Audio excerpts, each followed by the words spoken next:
Memang benar kata ramalan itu, bahwa kematian Rama Datumenggung dikarenakan oleh salah satu sebab perang tanding. Sudah bisa dipastikan bahwa Seto Satrio lah orangnya. Karena secara terbuka Seto Satrio telah berani menantang Romo, Bu. Tentu Ibu ingat, bagaimana Seto Satrio mengembalikan mayat si Gagak Cemong. Iya, tapi bagaimana kalau kamu... Itu sangat tidak mungkin, Bu. Saya tidak akan pernah melawan Romo Tumenggung, apapun alasannya. Apakah Nanda Raden tidak mempunyai ambisi untuk mewarisi kedudukan Ramadamu? Tentu saja ada, Bu. Tetapi tidak dengan cara berperang. Lalu apa Nanda Raden pikir hanya dengan diam Nanda Raden bisa mendapatkan semua itu? Ingat Raden, ibu bukan Garwo Patmi.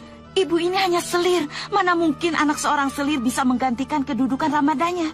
Itu yang ingin saya ingatkan, Bu. Bahwa ibu harus tetap menyingkirkan Ayu Sekarsari. Karena kalau dia sudah tersingkir, maka ibulah yang akan diangkat menjadi Garwo Patmi. Tentu Rama Datumenggung tidak mungkin mengangkat yang lainnya. Karena selir kinasih tinggal ibu saja. Bagaimana dengan Dewi Tantri? Tidak mungkin Rama Datumenggung mau mengangkatnya kembali. Selain memang sudah terjadi perang terbuka, saya pikir kenangan pahit Rama Datumenggung atas kutuk Niwingit akan menjadi penghalang besar, Bu. Ya, kita memang harus menyingkirkannya. Tapi, masih mampukah tangan yang selalu gagal ini menyingkirkan Ayu Sekarsari? Ibu kan pandai membujuk. Kenapa bukan dendam Ambarwati saja yang kita gunakan? Setelah mendengar ramalan yang mengkhawatirkan, Dewi Andini segera memberitahukan putranya. Ia menceritakan rangkaian peristiwa yang telah terjadi, hingga anaknya menyimpulkan bahwa bencana di masa depan akan berasal dari Sato Satrio, yang berani melawan ayahnya, Tumenggung Cokro Nanggolo. Dengan berat hati, anak itu merasa tak mampu membunuh ayahnya, sehingga ia merencanakan strategi lain. Ia menyarankan ibunya untuk menghasut Dewi Ambarwati, Putri Galuh Centini, untuk mencapai tujuan mereka. Tidak mungkin. Menurut Nanda, tidak mungkin Bunda Ayu Sekarsari membunuh ibu saya. Apa alasannya? Untuk apa ia membunuh? Bunda Ayu Sekarsari sudah pada puncak kedudukan seorang perempuan. Ya, tapi untuk apa dia menyingkirkan seorang selir yang derajatnya lebih rendah darinya? Ibumu Galuh Centini pernah ingin meracuni Kangbo Ayu Sekarsari. Tentu Nanda Roro masih ingat dengan peristiwa Jenang Procotan. Iya, saya masih ingat itu. Tapi, kalau tidak salah, Nitinik dan Nipawonlah yang dicurigai menjadi tersangka. Iya kan? Iya, tapi itu tidak pernah bisa dibuktikan sampai sekarang. Dan semua mata melihat Galuh Centini membawa bubur Procotan itu. Itu juga belum bisa membuktikan apa-apa. Dewi Andini pun mulai memainkan siasatnya dengan perlahan memanipulasi Dewi Ambarwati. Namun, Ambarwati tetap ragu, karena ia tidak memiliki cukup bukti untuk meyakini bahwa kematian ibunya adalah perbuatan permaisuri Tumenggung. Dalam kebingungannya, ia berusaha menghibur diri dengan berlatih pedang. Saat itu, kepala keamanan datang untuk menenangkannya dan berhasil menggagalkan niat jahat Dewi Andini untuk mempengaruhinya.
Kenapa?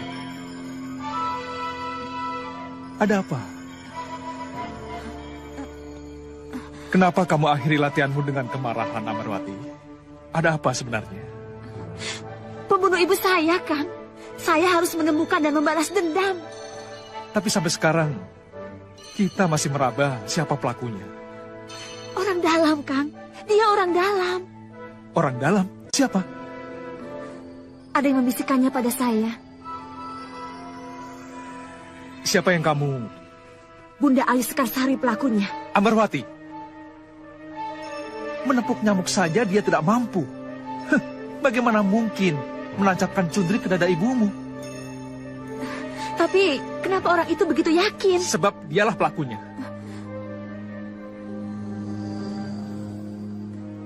Kang Mbok Loro Andini yang bicara.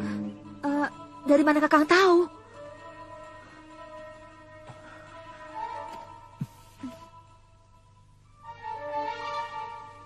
Hati-hati. Jangan sampai kamu diperalat olehnya, ya? Iya, Kakang. Mati aku. Bisa hancur aku kalau sampai mereka bersatu. Aku harus mencegah. Aku harus mencegahnya. Kalau begitu kita harus menyingkirkan Amarwati dan Yudo Turongo. Harus itu. Iya, Nanda Raden. Tapi bagaimana caranya? Amarwati dulu yang harus kita singkirkan, Bu. Kita lakukan sendiri. Kita akan buat supaya Amarwati menjadi musuh Katumenggungan.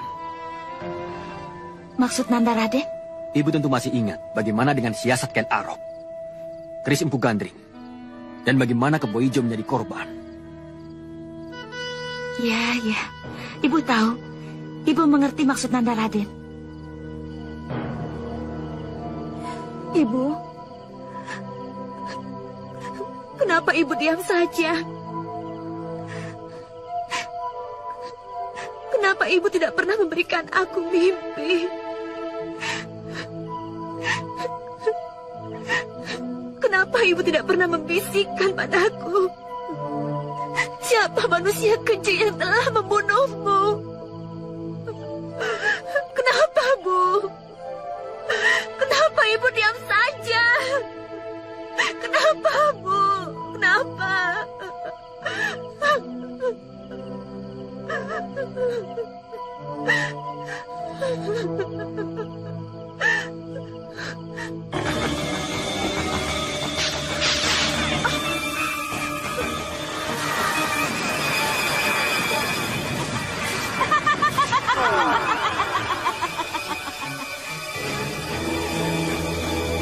Anakku, ratap tangismu sudah kudengar. Detak dendam yang menggelora dalam jantungmu juga sudah kudengar. Aku yang akan menolongmu, Cak Ayu. Aku yang akan memberimu jalan keluar. Siapa kamu? Aku tidak mengenalmu. Akulah sang jalan keluar. Tidak, tidak. Kalau kau mau memujaku, mau mengabdi padaku, akan kutunjukkan pada kau siapa pembunuh ibumu yang sebenarnya. Tidak. Aku tidak menangis untukmu. Aku tidak ingin bicara denganmu.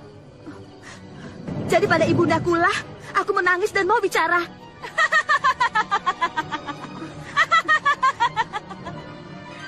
Kau tidak tahu berhadapan dengan siapa. Kau pikir aku tidak bisa memaksamu, Cahayu? Kamu pikir aku tidak bisa memaksamu? Tidak, Nyi Ratu. Tidak. Nyi Ratu tidak boleh memaksa. Tinggalkanlah dia. Biarlah dia bicara pada dirinya sendiri. Kenapa Nyi Ratu ikut campur? Ini Mataram, bukan Setro Gondomayit. Aku berhak. Pada malam harinya, dalam kesedihannya, Dewi Ambarwati mengunjungi makam ibunya. Di sana, ia bertemu dengan Nyi Gendeng Permoni. Melihat situasi tersebut, Ratu Kidul turun tangan dan mendekati Dewi Ambarwati, membuat Nyi Gendeng Permoni marah dan pergi. Setelah Nyi Gendeng meninggalkan tempat, Ratu Kidul memberikan nasihat berharga kepada Ambarwati, yang mendengarkan dengan penuh perhatian sebelum meninggalkan makam. Melindungi mereka yang ada dalam tlatah dan wilayahku. Tapi aku berhak membujuk mereka sesuai dengan kodratku. Kalau mereka datang ke Setro Gondomayit, seperti Niwingit, Bagas, atau yang lain, barulah Nyi Ratu berhak. Tetapi kalau Nyi Ratu yang datang, ini pelanggaran. Baik, baik. Kau menang, Ratu Kidul. Kau memang pandai bicara. Tapi lihat saja nanti, siapa di antara kita yang akan jadi pemenangnya?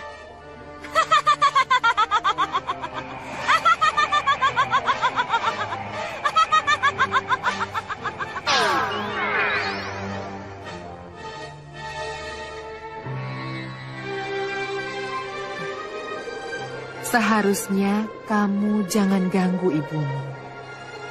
Lebih baik bertanyalah pada diri sendiri, atau bertanya langsung pada yang membuat hidup. Sebab jawab yang sebenarnya hanya darinya, lewat dirimu sendiri. Kamu mengerti yang ibu maksudkan? Iya, Nyi Ratu.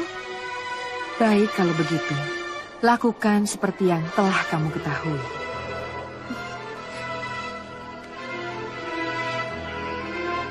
Terima kasih, Nyi Ratu.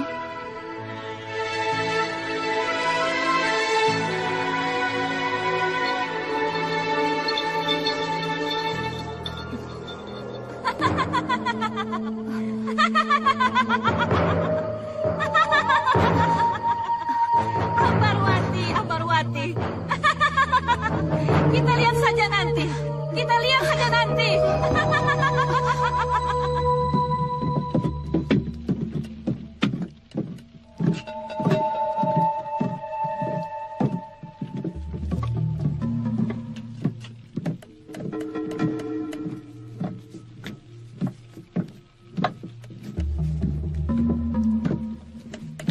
Yang ini, Ki. Pilihan yang tepat. Hanya yang berselera tinggi yang memilih ini. Tapi sebetulnya bentuk ini dulu saya buat untuk Den Ayu Sekarsari. Apa tidak takut sama? Tidak apa kan kalau saya juga punya yang seperti itu? Oh, tidak. Ini saya bayar setengah dulu. Oh, tidak apa-apa. Tapi mata bandulnya juga sama. Bagaimana kalau bandulnya diganti saja, Ki? Kalau yang ini, bandulnya kan merah. Kalau untuk bandul yang saya pesan, bagaimana kalau jamrut? Atau giok saja, Ki? Oh, bisa. Bisa, Nyi. Kapan selesainya, Ki? Awal panen, Nyi. Saya kira awal panen sudah selesai. Lama sekali, Ki. Apa tidak bisa sebelumnya? Untuk hasil yang terbaik, Nyai harus sabar menunggu. Baiklah, awal panen saya akan datang, Ki. Awal panen baru selesai. Itu kan lama sekali, Bu. Kita butuh cepat. Tidak akan terasa lama kalau Nanda Raden bisa memanfaatkan sisa waktu yang ada untuk mempererat hubungan dengan Nanda Roro Ambarwati. Mempererat hubungan? Ya, agar pada saatnya nanti Nanda Raden ingin memberikan kalung itu sebagai hadiah kepadanya, benar-benar bisa diterima dengan senang hati. Ya, saya mengerti, Bu. Saya mengerti maksud Ibu. Akan saya dukung latihan ilmu kanuraganya. Dan saya akan memuji dia sebagai Sekandi Katumenggungan. Hingga pada saatnya nanti saya memberikan kalung itu kepadanya, dia tidak akan jadi di balik semua itu, Bu.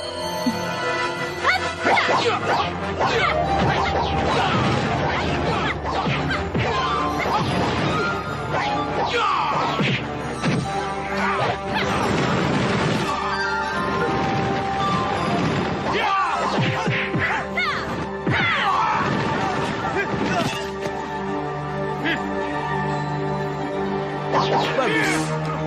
Bagus. Luar biasa. Luar biasa sekali, Dinda. Kanda Sombo? Bagus sekali, Dinda.